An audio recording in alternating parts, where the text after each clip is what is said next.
ცე არ იცდის, ამ დევიზით საქართველო ჰეპატიტების მსოფლიო დღეს შეუერთდა. ზიანის შემცირების საქართველოს ქსელმა დაავადების წინააღმდეგ ბრძოლისადმი მიძღვნილი ერთკვირიანი კამპანია დაიწყო. კვირეულის ფარგლებში სასტუმრო ქორთიარდ მარიოტში კონფერენცია გაიხსნა. ცე ჰეპატიტის ხელმისაწვდომობა საქართველოში, მიღწევები და გამოწვევები.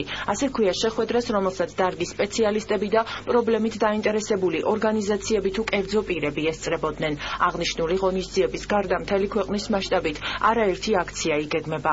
როგორც შეხვედრაზე აღინიშნა, სამკურნალო პრეპარატებზე ფასების შემცირებასთან დაკავშირებით გორში, ზუგდიდსა და ბათუმში სხვადასხვა სახის ღონისძიება გაიმართება.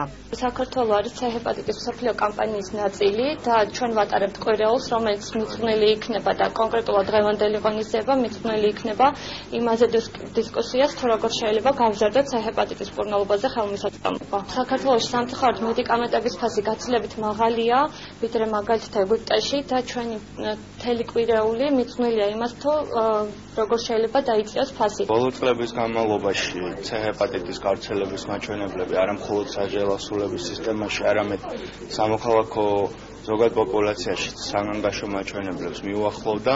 წელს უკვე საქართველოს მთავრობა გამოვიდა ესე ვთქვათ თავის მართლების რეჟიმიდან ამ დაავადებასთან მიმართებაში და გადადგა ძალიან გაბედული ნაბიჯი.